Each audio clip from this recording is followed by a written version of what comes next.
Deputy CMO doctor Y S. Sachan की jail में हुई मौत का मामला तत्कालीन डीजीपी आईजी रेंज समेत जेल के अधिकारी की तलाश सीबीआई ने 2 बार दाखिल की थी। अंतिम रिपोर्ट खुदकुशी दिया था करार। 26 जून 2011 को डॉक्टर वाई.एस. सचान की जेल में हुई मौत की रिपोर्ट थाना गोसाईगंज में अज्ञात के खिलाफ दर्ज हुई थी। डॉक्टर सचान एनआरएचएम घोटाले मामले में जेल निरोध थे। 22 जून को जेल में संदिग्ध परिस्थितियों में उनकी मौत हुई थी। डॉक्टर सचान की मौत की न्यायिक जांच शुरू हुई। 11 जुलाई 2011 को न्यायिक जांच रिपोर्ट में डॉक्टर सचान की मौत को हत्या करार दिया गया। आपको बता दें 14 जुलाई 2011 को हाई कोर्ट में इस मामले की जांच की जाए तो कब की 27 सितंबर 2012 को सीबीआई ने जांच के बाद डॉक्टर सचान की मौत को खुदकुशी करार देते हुए अंतिम रिपोर्ट दाखिल कर दिया। डॉक्टर सचान की पत्नी मालती सचान ने सीबीआई के अंतिम रिपोर्ट के जरिए फोटोज अर्जित चुनौती की विशेष अदालत ने उनकी अर्जी मंजूर करते हुए सीबीआई को अतिरिक्त कार्यवाही के आदेश दिया। 9 अगस्त 2017 को सीबीआई ने पुनः फाइल रिपोर्ट दाखिल कर दी। 19 नवंबर 2019 को विशेष अदालत ने इसे भी खारिज कर दिया और मालती सचान की अर्जी को परिवार के रूप में दर्ज कर लिया। परिवार बंदरी मालचा ने अपने बयान में असमर्थ में कई दस्तावेज दाखिल, जिसमें न्यायिक जांच रिपोर्ट के अलावा मुख्य रूप से पोस्टमार्टम रिपोर्ट, मेडिकल विशेषज्ञों की राय व पोस्टमार्टम रिपोर्ट तैयार करने वाले डॉक्टरों के बयान के साथ बीसीसीआई के दर्ज बयानों को भी हवाला दिया। उन्होंने अदालत से डॉक्टर वाई.एस. सचान की हत्या व जरूरी दस्तावेजों तथा क्या जो को गायब करने के मामले में विपक्षी दलों को तलब करने की मांग की थी। अदालत में विस्तृत सुनवाई में पत्रावली पर मौजूद तथ्यों के आधार पर प्रथम दृष्टया विपक्षी दलों के विरुद्ध 302 120 बी के अपराध का उल्लंघन करना पाया है। आइए देखते हैं केबीपी न्यूज चैनल पर डॉक्टर सचान की हत्या के मामले में अभी तक मामला सिर्फ पेंडिंग पड़ा है। आज हमारे संवाददाता प्रशांत अवस्थी ने डॉक्टर सचान के वकील से की खास बातचीत। आइए सुनते हैं वकील की जुबानी। लखनऊ से केबीपीएन संवाददाता प्रशांत अवस्थी की रिपोर्ट। नमस्कार, आपका स्वागत है केसीपीएन के न्यूज़ चैनल में। मैं हूं आपके साथ प्रशांत अवस्थी। आज हमारे साथ खास हैं एडवोकेट रोमी सहाय श्रीवास्तव जी हैं। इनसे खास बातचीत करें और जानेंगे। सर, कल समाचार में आपका स्वागत है। सर, जैसा कि देखा गया विगत बीतों वर्षों पहले ये 2011 में एक डॉक्टर सचान की हत्या हुई थी जेल में। उस मामले में अभी तक क्या कार्रवाई हुई है? क्योंकि 2011 में उनकी जेल में हत्या हुई थी, जिसे पहले तो सीबीआई ने ये कहा कि ये आत्महत्या है। पहले पुलिस ने एफआईआर दर्ज नहीं करी थी। 22 जून की घटना है और 26 जून को जो उनकी वाइफ है डॉक्टर मालती सचान, उन्होंने एफआईआर दर्ज करी थी क्योंकि अज्ञात में गए थे। बाद में हाईकोर्ट के आदेश पर उसकी सीबीआई ने अपनी जांच करने के बाद पहली बार उसमें क्लोजर रिपोर्ट लगा थी। हम लोगों ने डॉक्टर मालती सचान की तरफ उसको प्रोटेस्ट की। प्रोटेस्ट एप्लीकेशन पर माननीय न्यायालय द्वारा आदेश हुआ कि पुनर्विवेचना की। पुनर्विवेचना करने के बाद सीबीआई ने फिर से क्लोजर रिपोर्ट डाली। जैसे कि देखा गया इस मामले में सीबीआई द्वारा 2 बार रिपोर्ट लगाई गई, मगर अभी तक सीबीआई के भी यहाँ खाली है खाने में। अब ये तो सीबीआई ने किस प्रकार से विवेचना की, कैसे विवेचना की, ये तो मामले न्यायालय ही देख पाएगा। लेकिन जो हम लोगों के हक जो साक्ष्य हैं, उन साक्ष्यों के आधार पर पूरा मुकदमा बनता है। जिन लोगों को बतौर अभियुक्त माननीय न्यायालय ने तलब किया है, उनके खिलाफ पूरे साक्ष्य हैं, इसलिए ही माननीय न्यायालय ने तलब किया। अभी जो उस पर न्यायालय ने ज़्यादातर फोकस किया है वो पोस्टमार्टम रिपोर्ट।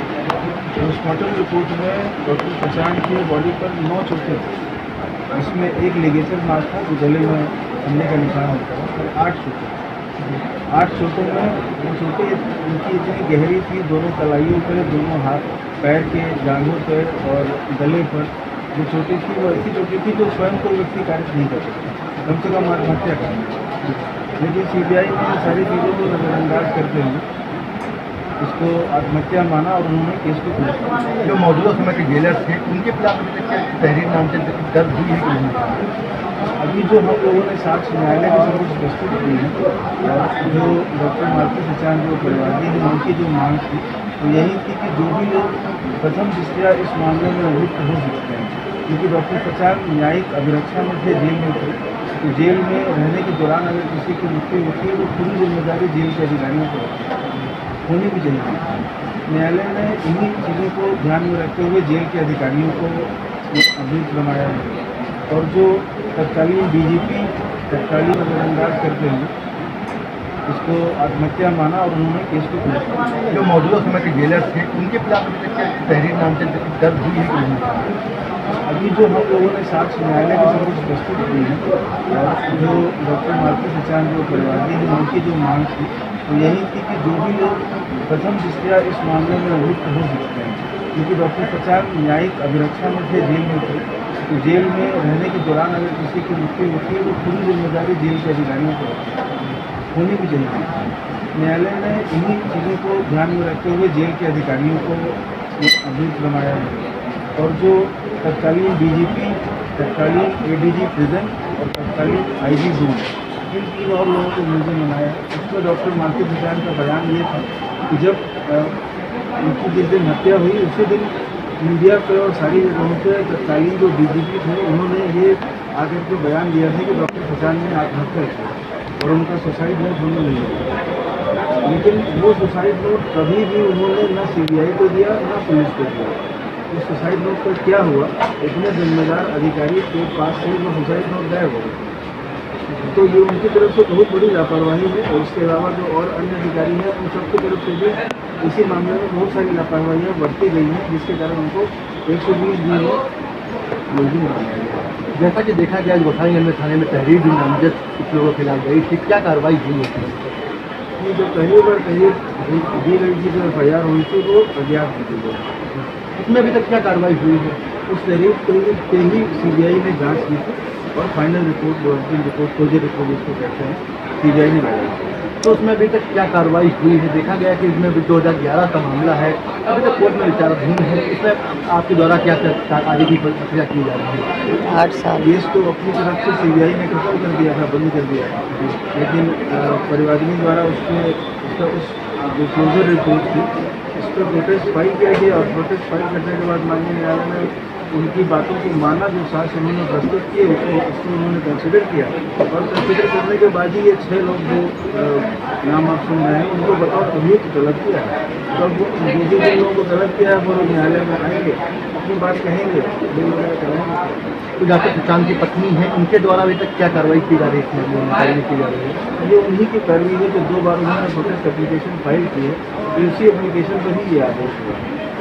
ये तो मतलब इनके डॉक्टर सचान के एडवोकेट इन्होंने बताया कि जब 2011 का मामला पूरी तरीके से कोर्ट में विचाराधीन है, अब देखना दिलचस्प होगा क्या कार्रवाई होती है। कैमरा पर्सन पायल मिश्रा के साथ KCP लखनऊ से प्रशांत।